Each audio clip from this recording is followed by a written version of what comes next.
Hey everyone, and welcome. Knowing who to ask for help and how to ask is pretty much a superpower these days. So, in this explainer, we're going to talk about just that: how to use digital communication to connect with the right person and get the answers you need fast. I mean, we've all been there, right? You're staring at your screen, you're totally stuck, and you're just thinking, who on earth do I even talk to about this?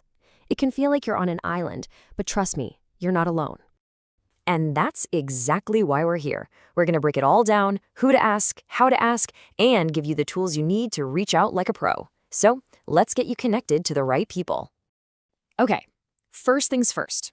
Before you do anything, it's super important to understand that help usually comes in two main flavors, and knowing the difference between them is going to save you a ton of time. So, here's the deal. If your problem is academic, like you need help with an online library or some training materials, you're going to want to talk to an educational service provider, or an ESP.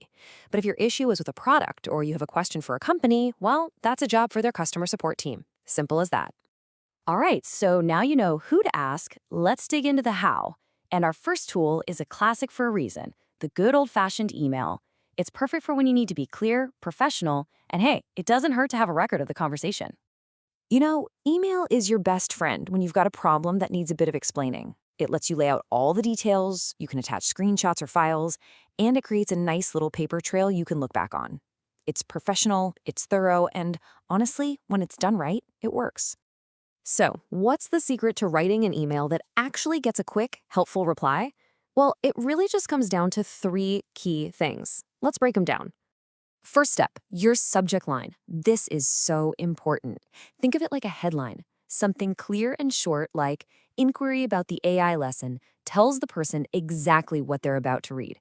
No guessing games, just straight to the point. Second, and this one's easy, just be respectful. A simple "Dear support team" at the start and your name at the end goes a long way. It shows you're professional, and honestly, it just makes the person on the other end want to help you out. And finally, tip number three, be direct. Don't beat around the bush. Clearly explain why you're writing and what you need from them. When you put all three together, a clear subject, a polite tone, and a direct purpose, that's an email that gets results. Okay, let's switch gears. We've talked about the formal world of email, but now let's get into something a bit more instant. It's time to meet the helpful little robots that are popping up all over the internet. You totally know what I'm talking about. You're on a website, and a little window slides into view asking, "Hello, how can I help you today?" But have you ever really wondered who or what is on the other end of that chat? Well, meet the chatbot. It's not some person sitting in an office somewhere. It's actually a pretty sophisticated artificial intelligence program, an AI, that's designed to understand your questions and give you answers right then and there. Yeah, just think of them as the front line of customer service. Their entire purpose is to give you fast, automated answers to common questions so you don't have to wait around. They're built for pure speed and efficiency.